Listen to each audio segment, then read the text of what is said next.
আমি মা হয়েছিলাম ঠিকই, কিন্তু কখনো মা ডাকার শোনা হয়নি। সত্যিই আমি বড় ভাগ্যবতী। আমার জীবনের সর্বোচ্চ দিয়ে আমি তাকে ফেরানোর চেষ্টা করেছিলাম, কিন্তু শেষমেশ আমি ব্যর্থই হয়েছিলাম। হ্যাঁ, আমি একজন সন্তানহারা মা বলছি। পৃথিবীতে বাবা মা বেঁচে থাকতে আগে যদি সন্তান হারানো হয়, তাহলে তার যে কী কষ্ট সেটা শুধু তার বাবা মাই জানে। 17 মাস বয়সে আমার ছেলে খাট থেকে পড়ে গিয়েছিল। যখন পড়ে গিয়েছিল তখন কিছু হয়নি। পরের দিন থেকে শুরু হয়েছিল বমি। এতটাই বমি হয়েছিল যে পানি পর্যন্ত পেটে আর দাঁড়াচ্ছিল না। আমরা তাকে ডক্টরের কাছে নিয়ে গিয়েছিলাম, আর মনে মনে ভাবছিলাম একটা সিটি স্ক্যানও করিয়ে নেব সাথে। ডক্টর ওষুধ দিয়েছিল, কিন্তু মন কিছুতেই মানছিল না। আমার ধারণা ছিল হয়তো ব্রেনটে আঘাত পেয়েছে।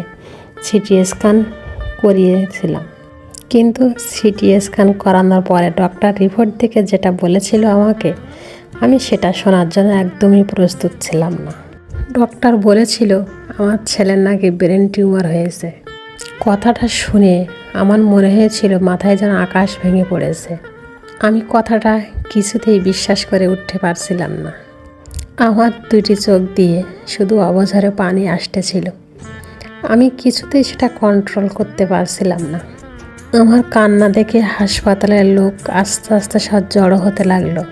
আমার কাছে জানতে চাইছিল যে আমার ছেলের কি হয়েছে। আমার মনে হয়েছিল আমার বাকশক্তি হারিয়ে গেছে। আমি স্তব্ধ হয়ে গেছি। আমি আর কিছু বলতে পারছিলাম না।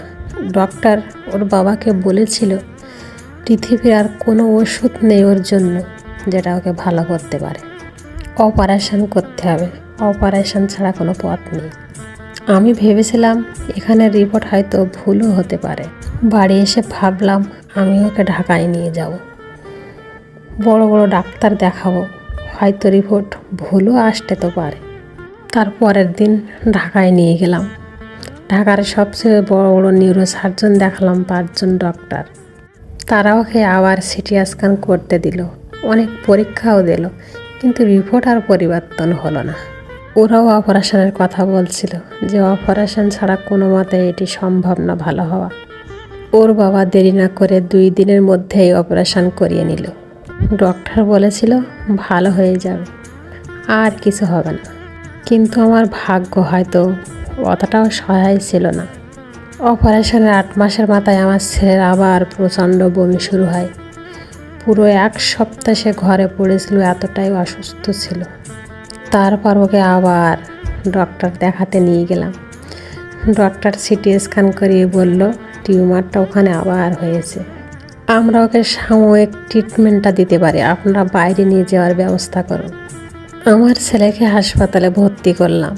ট্রিটমেন্টও কিছু কিছু পড়ল, কিন্তু সে জীবনের শেষ ঘুমিয়ে পড়ল। সে কখনো আমাকে আর মা বলে ডাকতে পারেনি। আমি কোনোদিন তার মুখ থেকে মা ডাক শুনিনি। জীবনের শেষ একবার আমার দিকে চেয়ে দেখেছে।